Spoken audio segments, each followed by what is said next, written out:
Chuck Todd is NBC's political director and moderator of Meet the Press. Chuck, good morning. Great to see you. Obviously, this is a huge deal for the president, a bigger deal for the people who are getting the relief and the money, the checks that are already going out. It is ambitious. It's $2 trillion on top of a couple of $1 trillion more that already went out the door over the last year.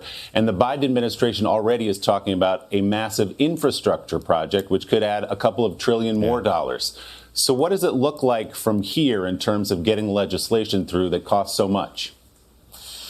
Well, look, I just think that the fear of a large deficit clearly continues to melt away with economists left and right. You know, Donald Trump passed his tax bill without worrying about it. All these COVID relief bills have been passed this way. And in this fight over infrastructure, Willie, what's interesting is that I think that Democrats believe they may go this budget reconciliation route again, say by the end of the year.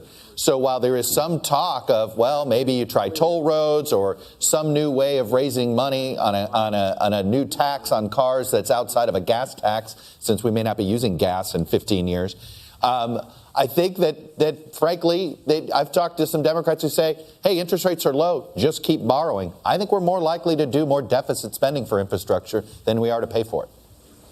Yeah, they had Secretary of Transportation Pete Buttigieg out already on Friday, turning the corner the day after the passage of this bill, talking about a new infrastructure bill. Chuck, I want to ask you about Governor Cuomo in the state of New York. 7 women now accusing him of inappropriate behavior, some of sexual harassment. He's been called to resign by the congressional delegation, by the 2 senators in New York, both Democrats, of course, by leaders in Albany as well. He doesn't strike most people as the kind of guy who will go quietly or who might ever resign. What is the state of play in Albany right now? Paralysis. And that's the issue. And I think that what he now risks is an impeachment proceeding starts to begin.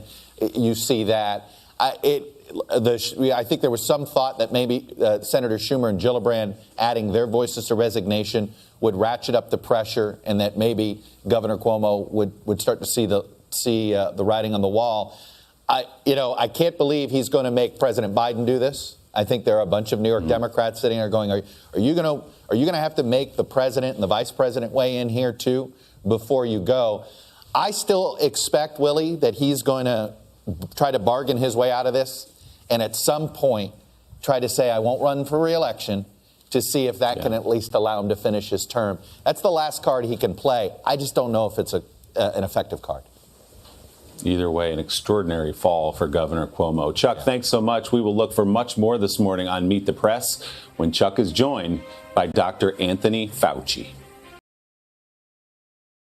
Hey, thanks for watching our YouTube channel. Find your favorite recipes, celebrity interviews, uplifting stories, shop our favorite deals, and so much more with the Today app. Download it now.